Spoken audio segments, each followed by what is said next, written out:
Right. Have you ridden a horse lately? No, fuck horses. You know how gangster those people? Not fuck horses. Like I don't love horses. Let me be clear. Fuck. I want to rephrase. I say bad things sometimes. I don't mean to. Fuck me riding a horse. Okay. Oh, I thought you meant That's fuck, what I meant. Fuck horses. Fuck horses. Like fuck horses. I'm not getting on horses. Not fuck them. I think they're beautiful, amazing creatures. You know what I'm really kind of sad about, honestly? What? That there's a lot of wild horses in this country, and they're trying to figure out what to do with them, and they might wind up killing them. No. Yeah, they might want. I mean, I think there's people that are proposing, like getting rid of a certain amount of them. I don't know what they do with them now. Like how do they handle wild horses now? But there was this argument like that they just can't let them get to a point where where there's no predators for wild horses, and they just start overwhelming the population. About Japan though, Japan's pretty fucking dope. Pretty dope. Japan's like it shouldn't be legal. Like just weird shit like robot fuck shows, and then all of a sudden you go to the subway and no one's speaking. They're all holding hands. And they're like, I passed out on a Japanese dude in a subway. I was drunk. I passed out on this poor guy, and he didn't do anything. He just let me sleep on him. I woke up. He was just like, hi. Yeah, they have a very respectful culture in terms of like the way people walk down the street. Yeah. People give people plenty of space. They seem to navigate it much more easily. But then like you see in some cultures, they just there's so many people, they just kind of bump into each other.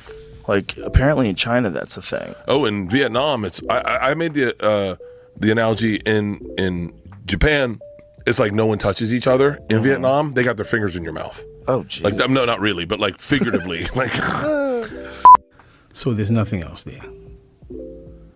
So the prison is the driving force behind the economy. So everyone's there, right? Siblings. So nepotism is prevalent in these prisons. And one of the things that you encounter is that, these prisons, it's not just cold in those areas. A prison is a cold environment, and it's up to you to create your own heat. It's a dark environment, and somehow you gotta find that light, that light within yourself in order to travel, in order to do something with your life more meaningful. You know what I mean? And it's difficult. It's not easy. You watch guys, guys you talk to today, and tomorrow they're swinging from the light. They're dead, right? Yesterday they were fine. The next morning you wake up, they've hung themselves. And these are the things that you encounter day in and day out, and you still have to maintain a sense of humanity, right? Are you vegetarian? No, me neither. I don't think that's the way to go either. I don't think that's the way to go for health, and I also don't think it's the way to go for conservation and animal management. It's like, yeah, the reality of the world is you have millions of cows and millions of chickens. The real problem in the world when it comes to meat is factory farming. That's the real problem. There's a lot of regenerative farms that raise livestock the way people have for thousands and thousands of years, and that's great, and you can get food from them. Wow. Well, I was arrested back in 1994 for homicide. I think that everyone knew that I didn't do this case at all. Everyone knew I didn't commit the crime. I mean, I literally woke up that afternoon because my girlfriend wanted to change her niece's costume. And she also had a taste for chocolate cake. So just imagine waking up to change a costume for Halloween, a child's costume, and then disappearing for the next 29 years of your life, right? And being charged with a homicide while the prosecutor involved in your conviction has a history of misconduct. And it wasn't until some 27, 26 years later that he finally gets arrested and gets convicted. Former Queens prosecutor John Scarpa, he gets convicted for the very same misconduct that I've been telling them about, that he's been doing for decades. It's funny, people that you meet early in your career and just lose touch with them and then catch up with them again. It's a strange road to be on. Yes. Be a professional comedian. I'm like, what is a cold plunge? Why? Yeah. Like, Right. There's like a couple of things are happening at the same time. One of them that's happening is your body is trying to protect itself by like rushing all the blood to the center of your body. Like you're fucking freezing in that thing. Everything's like, and you have a hard time breathing because you can't relax. But once you learn how to just accept it, like that, and then you just breathe. And if you do it for me, it's 3 minutes. I get out after 3 minutes, and I feel fucking amazing. I feel like more relaxed, more in tune, more ready to go. I know I talk about it so much, it's getting annoying. I should probably stop talking about it. You know, I tell my kids that, like, how ignorant hate is. It's because you can't hate somebody unless you gotta love somebody to truly hate them. You know, you just can't hate somebody. You gotta know them. Like, you can't just say, I fucking hate all steel pictures. You've never met a steel picture. So you can hate. I try to tell them that when they were kids. You can hate your wife because you know her. You know what I'm saying? You know what I'm saying? Yeah, I turned 46 this year, so you got 10 more laps around the sun on me. Look at you, sweetie. You look like you're 30 years old. That's... Imagine all the stress that you've been through, and you look so good. You got some good genes, son. I think it's because I don't pay attention sometimes. I and think just that let shit helps. just fucking go. I think that helps. It's, you know? I really do think that helps. Yeah. I try to not take too many things too seriously. Don't get me wrong. I can get stressed out like a motherfucker. Sure.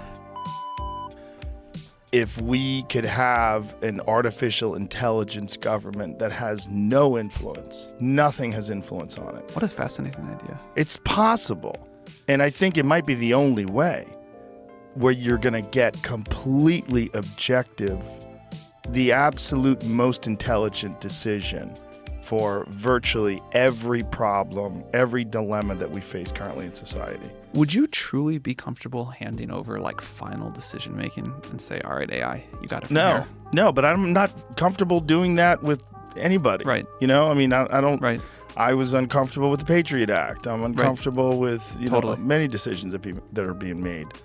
It's just there's so much obvious evidence that decisions that are being made are not being made in the best interest of the overall well of the people.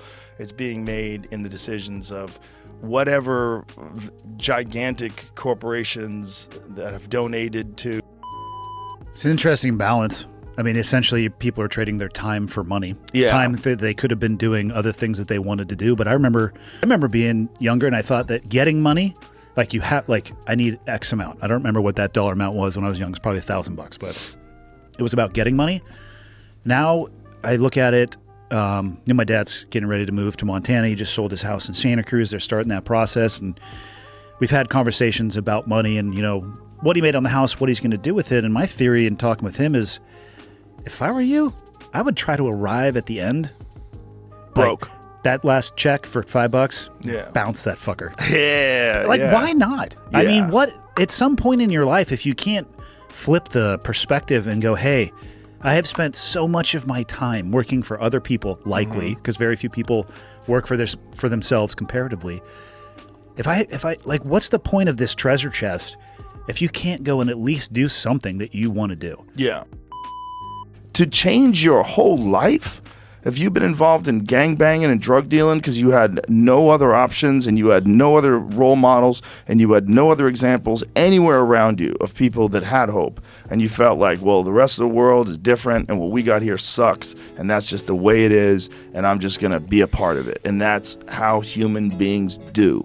We imitate our atmosphere, whether it's positive or negative. We're a part of a tribe, and this tribe should be expanded. It should be expanded to the whole fucking world. But at the very least, we have to be an example here in America. We have a possibility because of these kind of conversations, because of this narrative. We have a possibility to change, particularly the way young people look at it. This idea that people that live 4 blocks away are different than people who live right next door is nuts. We're all just humans. And if there is a community that's fucked, it's better for everyone if we chip in and do whatever the fuck it takes to re-engineer that. And it's going to take a long time.